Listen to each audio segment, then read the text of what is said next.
ya kayaknya full tiap hari, bukan kita ketemu orang ya, tapi saya di kebun terus sampai bonsai di kebun itu ya, kalau saya ground ya rumput satu nggak ada, karena ya itu saya saking senengnya sambil belajar mecah akar, semua teknik apa untuk membuat bonsai, bakalan bonsai itu saya pelajari. Dan saya keliling-keliling itu kan untuk mendapatkan apa kira-kira mana yang dikerjain orang, yang masuk akal ya kita ikuti. Dan itu kan apa pengalaman yang langsung praktek, nggak sekedar teori, itu yang membuat kita istilahnya dalam berkesenian lebih cepat maju kan situ. Makanya itu tadi kembali ke pembicaraan tadi, dari sekian lama saya bermain bonsai dan saya itu apa hiperaktif, sehingga ya penilaian saya pribadi, saya lumayan punya ilmu dan saya ingin berbagi. Makanya kalau ada orang yang istilahnya bisa memfasilitasi, kita bicara-bicara mulai dari istilahnya media tanam sampai pemupukannya, sampai, dan tiap pohon kan punya karakter perlakuan. Dan kebetulan saya kalau istilahnya kalau sancang relatif matang ya, saya lumayan panjang.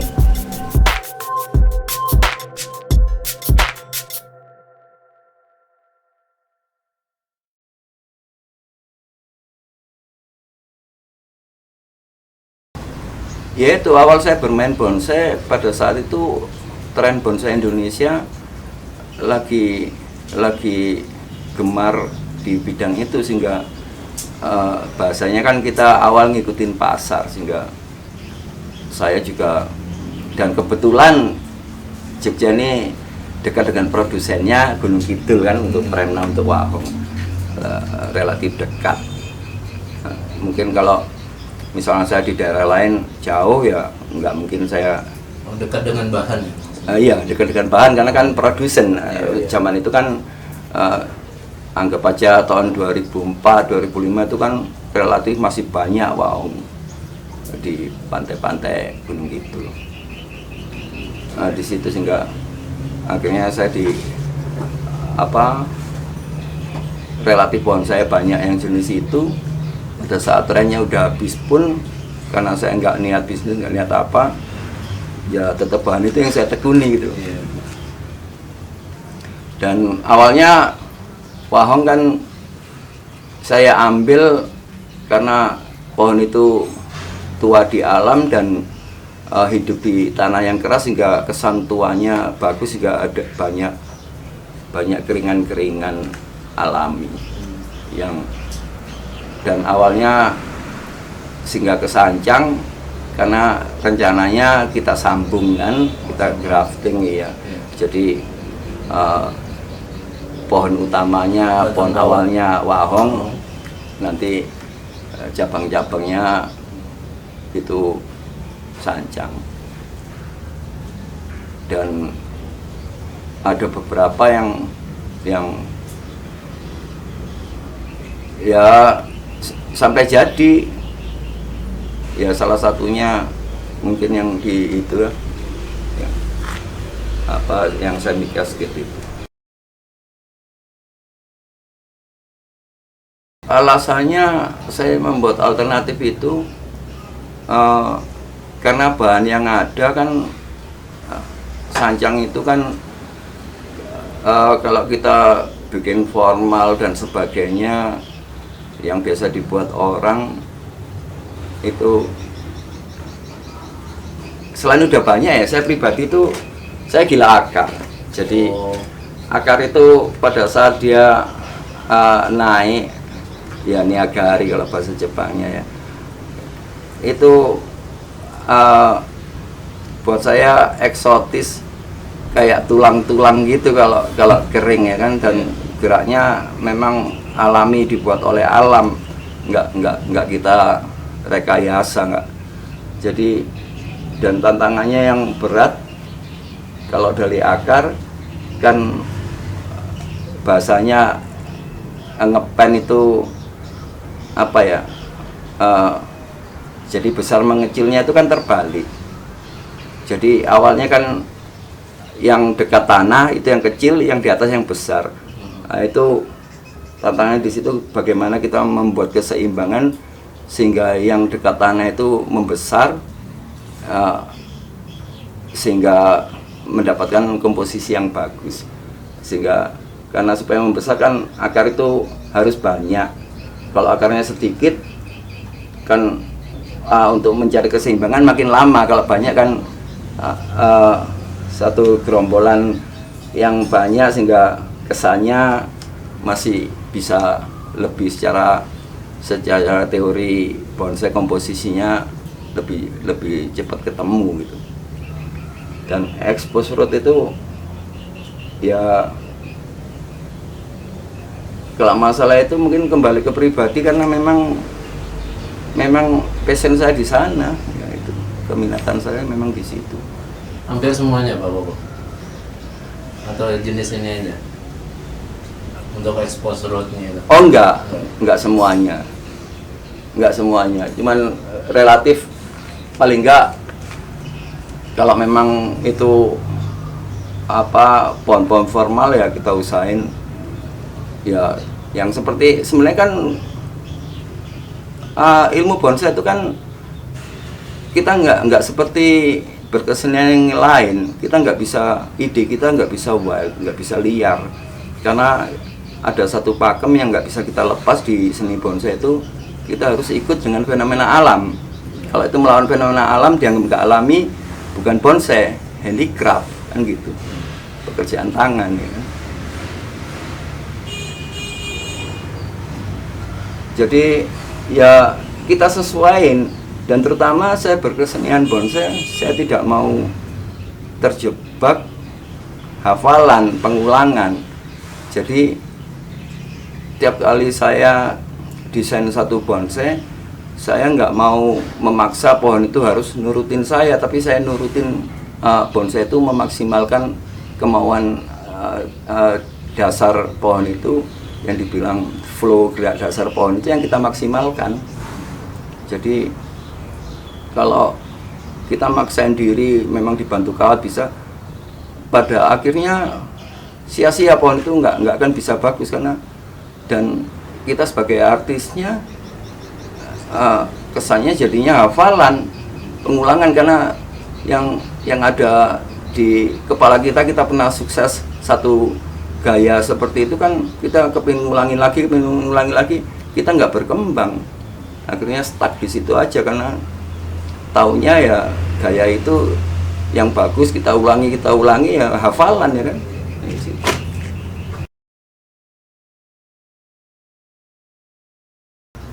Saya nggak ada favoritnya. Bahkan kalau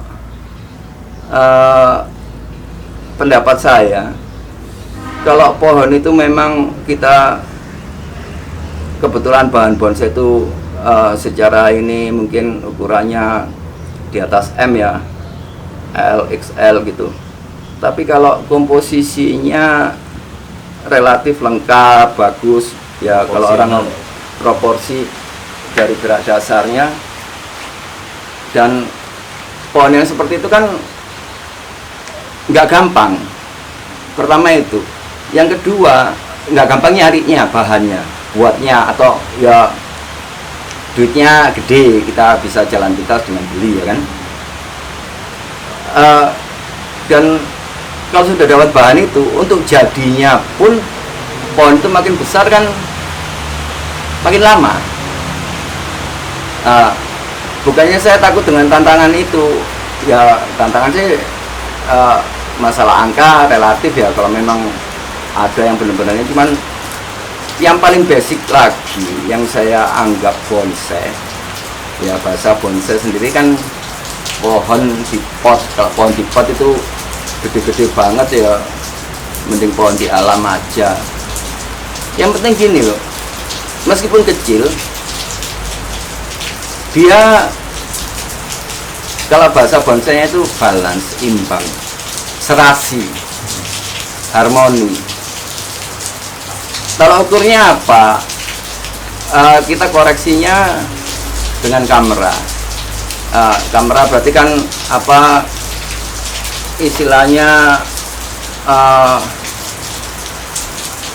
gambar secara optikal ya, secara kamera ya, sehingga itu kan gambar itu dua dimensi, yang namanya gambar kan dua dimensi.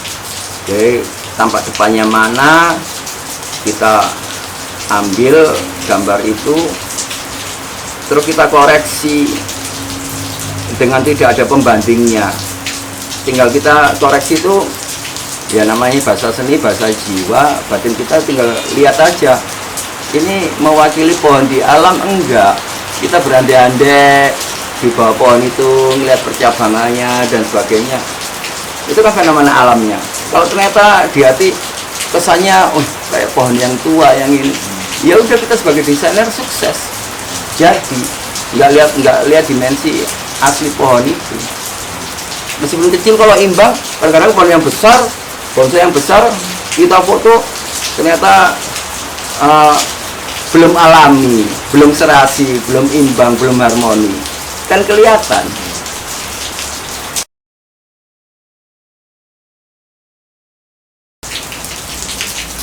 Jadi penilaian bonsai itu kan ada 4 ya. Pertama, total performance, secara keseluruhan, gerak dasar, terus keserasian, yang terakhir kematangan. Nah, kita bicara yang paling terakhir, bonsai yang matang itu yang bagaimana? Bonsai yang matang itu yang jejak manusianya hilang. Jadi bekas luka, bekas luka potongan, bekas kawat sudah nggak ada. Itu pohon yang matang.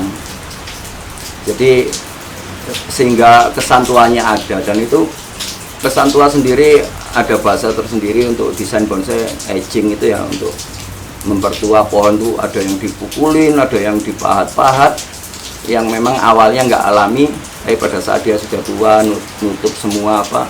Makanya pohon yang tua kadang-kadang kita segan motong pohon eman-eman. Padahal pohon itu kalau banyak bekas potongan, nanti pada saat jadinya makin kelihatan tua pohon. Jadi nggak usah takut motong. Nggak usah takut motong, asal nggak takut nunggu juga. Kalau nunggunya nggak betah ya tadi ya. Gitu, ya.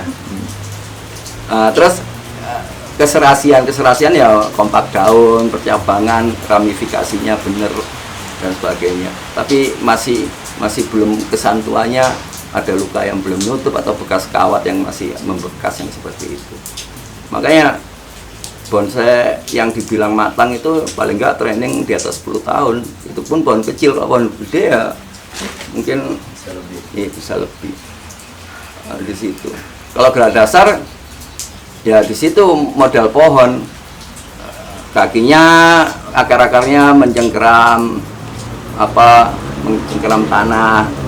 Terus cabang pertamanya ke cabang kedua, ke cabang ketiga, komposisinya benar, kiri kanan belakang, yang itu pohon formal ya. Nanti kalau udah pohon gaya lain mungkin itu tidak terlalu menentukan. Tapi yang paling utama yaitu bahasa ngepen itu tadi, semuanya harus dari besar mengecil, dari yang tanah ke atas mengecil, cabang pertama yang besar sampai ke ujungnya juga mengecil. Nah itu yang pohon relatif kelihatan tua di situ. Jadi kriteria basic itu yang mesti dipahami, dan pendapat saya itu ya masih debatable ya. Mungkin ada beberapa seniman yang punya pendapat yang lain, dan yang namanya berkesenian itu nggak ada salah benar, ya kan? Itu pendapat saya pribadi. Kalau untuk penggemar awal ya, biasa fenomena yang ada itu orang seneng pohon yang jenisnya tidak umum, karena beranggapan bahwa jenis ini saya punya, teman saya nggak punya. Itu pendapat yang salah, karena kalau pohon itu cuman beda, ternyata handicapnya banyak, apalagi nyata-nyata senior-senior kita yang kita nggak tahu dulunya pernah nanam dan gagal, ngapain kita ngulangi kegagalan mereka. Makanya saya bilang untuk penggemar awal, garansi pohon yang bisa dibonsai. Ngelihat pameran utama, syukur-syukur ada yang pas ada pameran bintang, itulah jenis pohon yang bisa dibonsai. Karena udah terbukti di pameran, di trending sudah berapa tahun, ya kan gampang-gampang aja kan. Yang di luar itu ya harus nyiapin mental ini bisa atau enggak, karena bukti nyatanya belum ada gitu loh. Yang jenis-jenis baru. Berarti yang umum langsung aja nama pohonnya apa? Asam atau beringin? Iya, kalau pohon lokal kita asam, beringin, serut yang seperti itu kan. Nanti ya ulmus itu kan banyak ya jenis bonsai, bahan yang bisa dibonsai di Indonesia yang awalnya impor. Tapi saking lamanya kalau kita bicara kimeng, kita bicara lohansung, kita bicara sinensis, itu asal muasalnya kan dari luar, tapi sudah lama dan dibudidaya di sini, akhirnya ya banyak juga itu jenis-jenis pohon yang ideal untuk dibonsai ya. Banyak orang yang tanya ke saya, Pak, tolong dipilih kalau di satu pameran ada bursa, Pak, saya tolongin beli bahan yang bagus. Saya sering ngomong gini, masalah bahan itu hak prerogatif yang beli. Kalau memang saran secara kontes itu tadi yang ada komposisi, ada ini apa segala, itu pohon formal atau pohon istilahnya yang selanting, yang casket, yang bunjin, itu kembali ke yang beli. Yang beli itu begini dasar pemikirannya. Kalau kita beli pohon dipilihin orang lain, apakah pola pikir orang lain itu yang ditanya itu dengan pembelinya sama? Kan nggak sama. Nah, kebetulan ya ini maaf, yang ditanya orang yang relatif expert di bidang itu kan, jadi pandangannya udah panjang, udah ini. Apakah yang tanya itu bisa ngikuti pola pikirnya? Jadi saya selalu ngomong, ya bahan yang bagus adalah bahan yang kita punya rencana terhadap pohon itu. Kalau kita belum punya rencana terhadap pohon itu, ya kamu bolak-balik cari sisi yang terbaik, yang kira-kira yang bisa saya bawa ke rumah, nanti saya kerjainnya, berangkatnya dari mana, yaitu salah bener, yaitu uang sekolahnya kan gitu. Tapi kalau kita dipilihin orang lain, sampai rumah nanti tambah serba ragu-ragu mau diapain, karena pola pikirnya beda. Ngerti maksudnya? Jadi bahan yang bagus, bahan yang orang yang punya itu, yang punya rencana terhadap pohon itu. Kalau orang lain berarti kan kita disuruh orang lain yang ngerjain yang seperti itu. Kecuali kita kolektor ngajak trainernya, Mas, aku pengen beli pohon ini, bagus nggak? Bagus ya, beli Pak. Karena yang ngerjain yang trainernya itu. Tapi kalau kita yang mau ngerjain, kita harus punya rencana sendiri. Ya, rencana sendiri ngasahnya gimana? Ya kita sering bergaul dengan komunitas bonsai, sehingga apresiasi berkesenian bonsai kita makin maju, makin tahu yang seperti itu. Dan yang saya saranin, kalau beli yang baru-baru mulai senang bonsai, selain beli bahan, belilah bahan yang setengah jadi, atau bahkan kalau ada duitnya yang jadi, karena itu untuk penyemangat. Paling enggak pada saat kita nyiram, kita nikmati pohon yang udah jadi itu. Kalau di pameran kan waktunya terbatas. Kalau ada pohon itu di rumah kan kita bisa belajar, diputer-puter, kita lihat mana, oh begini tuh komposisinya, cabang pertamanya, cabang keduanya, topnya gimana. Yang berarti untuk belajar itu ya? Iya, untuk belajar. Tetap mulai dari awal. Iya, paling enggak kan kalau pohon itu di rumah bahan semua, nggak ada penyemangatnya, nggak ada, ya kadang-kadang kayak saya gini ya, sebelah saya itu banyak bukit-bukit, banyak contohnya kita ngeliat pohon di alam kayak gini, istilahnya yang fenomena alamnya yang bisa ditiru kan gitu. Jadi enggak, maksud saya untuk penyemangat tuh gini, kadang-kadang kalau kita bahan semua nggak punya pegangan, nggak ada yang ditiru yang di dekat kita, apalagi kita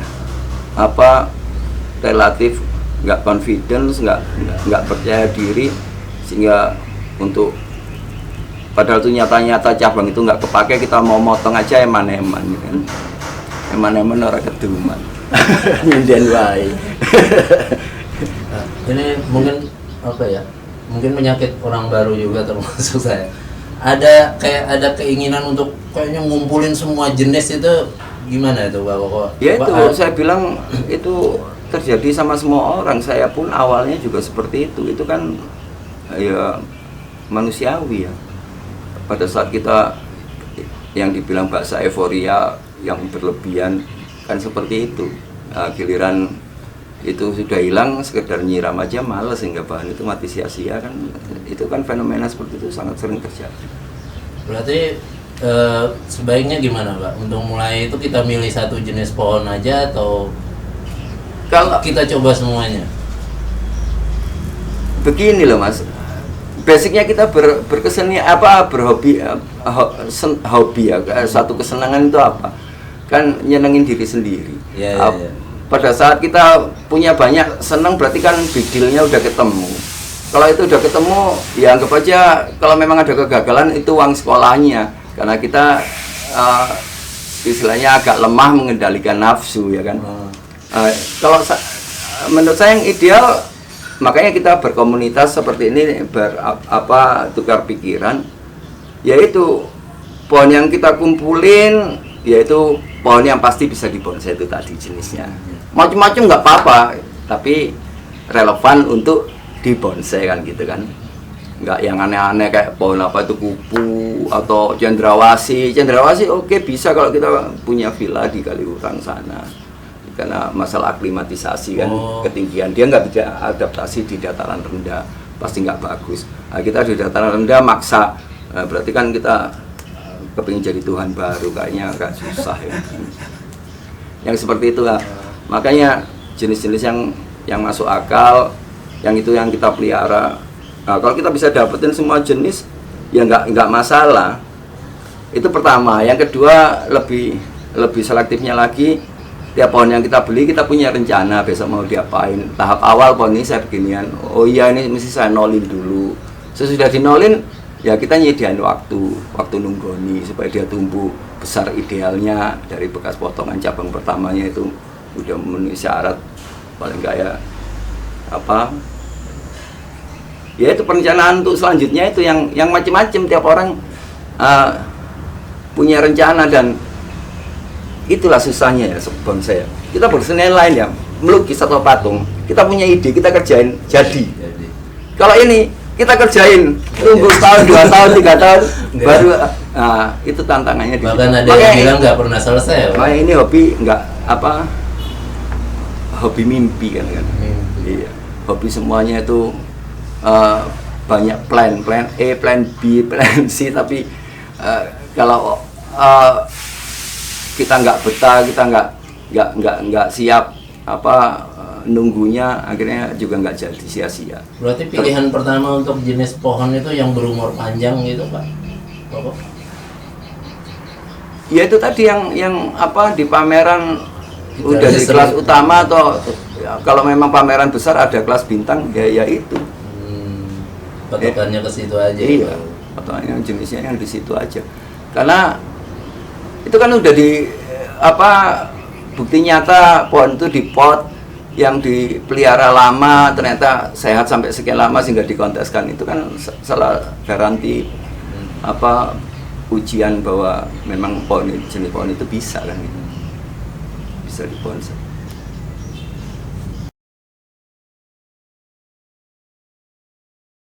Sementara ini saya enggak saya pohon yang formal seneng, informal seneng, enggak apa. Yang jelas pohon itu balance, itu tadi serasi.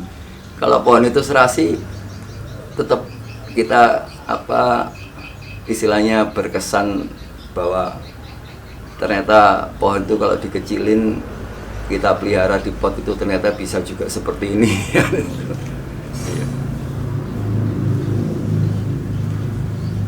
Sebenarnya kalau kita mau jujur, tingkat kesulitan pohon yang paling besar itu sebenarnya pohon formal. Iya. Yang lurus gitu. Iya ya, kayak pohon di alam, kayak pohon beringin, golkar itulah, anggap aja seperti itu. Itu yang jamur. Tapi kan sekarang dengan berkembangnya ini kan kita ada bahasa di apa istilahnya sap-sap itu ya, jadi ada gerombolan awan kecil-kecil, nggak sekedar tampak luar kayak bola dipotong separuh untuk cetakannya, kan nggak seperti itu. Jadi ditata, ya itu ditata supaya ngepen tadi itu bahasanya.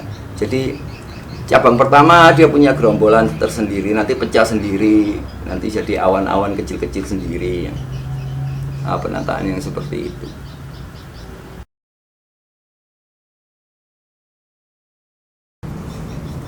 Dalam hal membuat bonsai ya, kita selain merhatiin percabangan itu yang di dalam tanah, kita juga harus tahu isinya apa. Jadi seperti kalpataru lah, yang atas tuh cabang, anak cabang, ranting, anak ranting, cucu rantingnya. Yang di bawah juga gitu, ada akar yang dominan. Nah, harus kita koreksi, kita buang supaya nanti dia habis kita potong kan tumbuh lagi. Makin banyak serabut yang kecil-kecil, filamen itu, akar besarnya makin nggak ada. Untuk bonsai pohon itu makin sehat. Karena dia makin tipis dan akar makin banyak yang cari makan, bukan dominan 1-2 yang besar itu. Nah, tinggal sekarang jenis pohonnya yang bagaimana, kan masing-masing pohon itu kan karakternya, penanganannya beda-beda. Ya, di situ buang akarnya juga kalau ragu-ragu ya satu-satu, tapi ya sering, dan media sering diganti juga itu karena koreksi. Dan bahkan ada beberapa orang yang suka bahasanya cuci akar itu resikonya juga gede. Kalau kita nggak tahu secara pasti kesehatan pohon ya jangan dilakukan. Dan yang paling aman memang ganti media baru itu dari ketinggian pot sepertiga kita buang, kasih media baru, kembaliin, kan seperti itu. Oh, nggak full medianya diganti? Media ganti full, mabuk pohonnya kan recovery-nya lama kan, adaptasinya lagi, karena kan sama aja kayak pohon ditanam baru, layu-layu dulu, apa mau kita resiko seperti itu.